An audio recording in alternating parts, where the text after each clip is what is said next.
चाललो नाश्ता करायसाठी. लगभग 10 वाजले आहे आणि आम्ही तिकडं पोटे फार्मवर बी चालला. तर इकडे पेट्रोल भरतो, नवीन पेट्रोल पंप आहे गोव्याचा. आता तिकडं भरून आता पहिला आम्ही नदीवर नाश्ता करू. बघला आम्ही जाणार होतो आज, कुठे जाणार होतो फिरायला, पण कसं आहे ऊन मस्त आहे.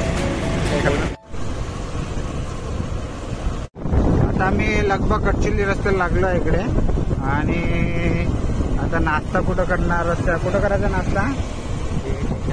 ऊन आहे आमच्याकडं, पुढे कानपुटं बिनपुटं बांधूनच राहा लागते.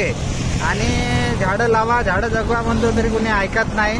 आता सावली पाहिजे आणले न राहिले तर झाडं तोडते. आम्ही तर लावतो पावसाळा झाडं जेवढे लावता येईल, पर्यावरण वाचवता येतं असं. आणि या रस्त्याच्या कडेला झाडं लावायला पाहिजे होते, पण झाडं काही लावले नाही. जेणेकरून सावली राहते असते. राष्ट्रीय महामार्गाच्या साईडला झाडं लावा लागते, पण नाही लावले. असं आता लावा झाडं तरी लावा आणि झाडं वाचवा, नाही तर अशी अशी पुढे हालत.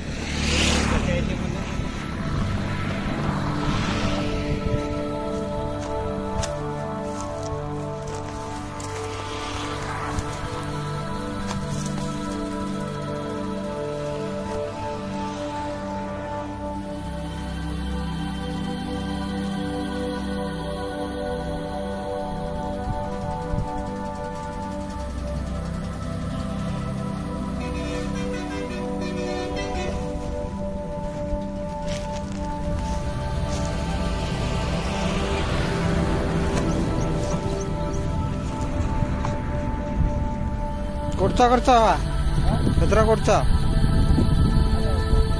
तर हे असंच आणून टाकायचा का? हा, कोणत्या डब्याचा नाव? तर हा कचरा इथं आणून टाकता तुम्ही? कोण सांगितला? हा, कोण सांगितला टाकत आहे? तो कोण सांगितलं तुम्हाला इथं कचरा टाकायला? त्याची योग्य विल्हेवाट लावता नाहीत का? नाव काय तुमचा? नाव काय? मालकाचं तुझं नाव सांग ना. हा, तू कोणतं काम करते? हेल्पर आहे ना? ठीक आहे.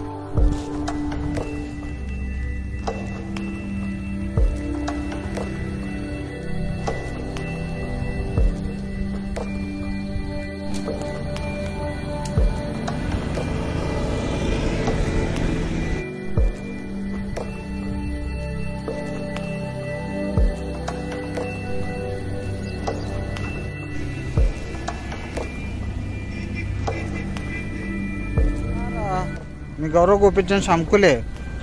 आपण वारंवार जो होणारा कचरा आहे, मग तो कॅटर्सवाल्याचा असू द्या, हॉटेलवाल्याचा असू द्या, का जो रस्त्याच्या कडेला टाकायचा त्याचा असू द्या. आता आपण नेमका नदीच्या साईडला आहे.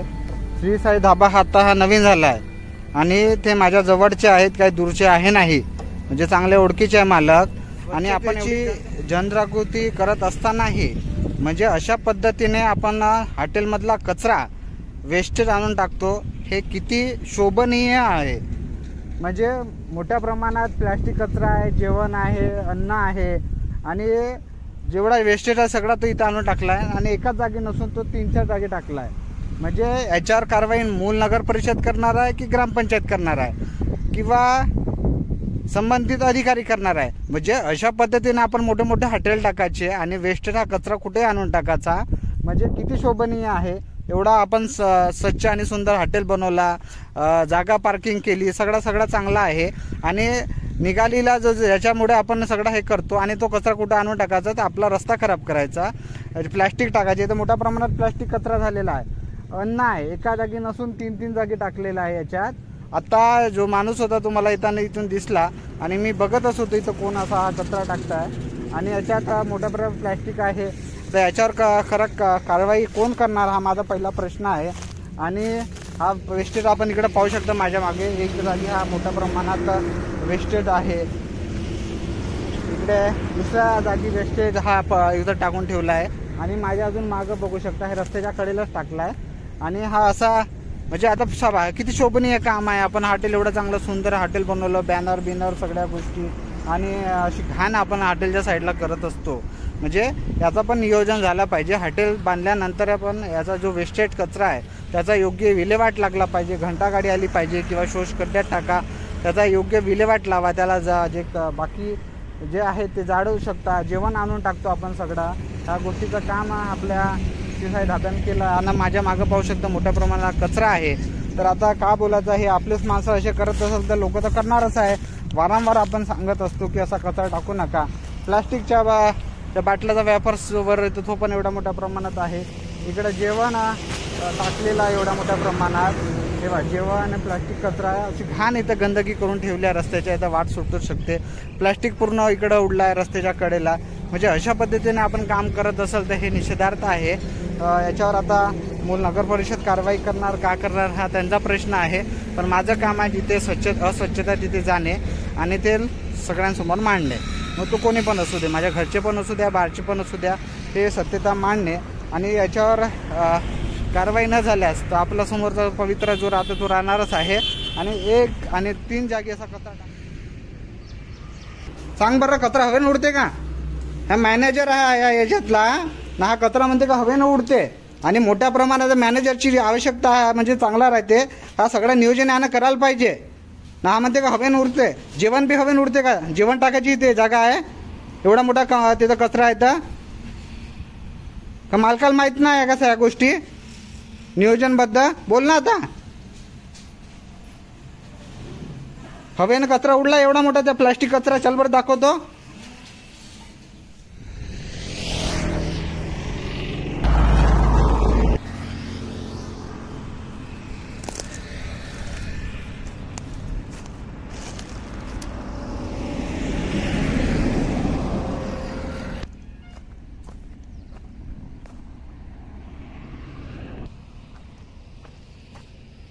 हा जो रस्ता आहे, रस्त्यावर कचरा टाकला आहे. तिथं ते अलगच्या साईडला टाकला आहे.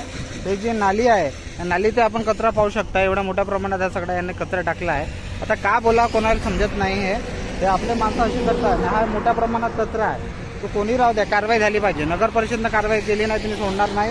आणि हा प्लॅस्टिक कचरा मोठ्या प्रमाणात टाकलेला जेवणाचं अन्न आहे, त्याच्यावर सगळ्यांवर कारवाई झाली. जे बी असेल मूलमधले, जे बी हॉटेलवाले असा कचरा टाकत असेल तर मूल नगर परिषदनं कारवाई केली पाहिजे. कॅटरर्सवाल्याबरोबर कारवाई केली पाहिजे.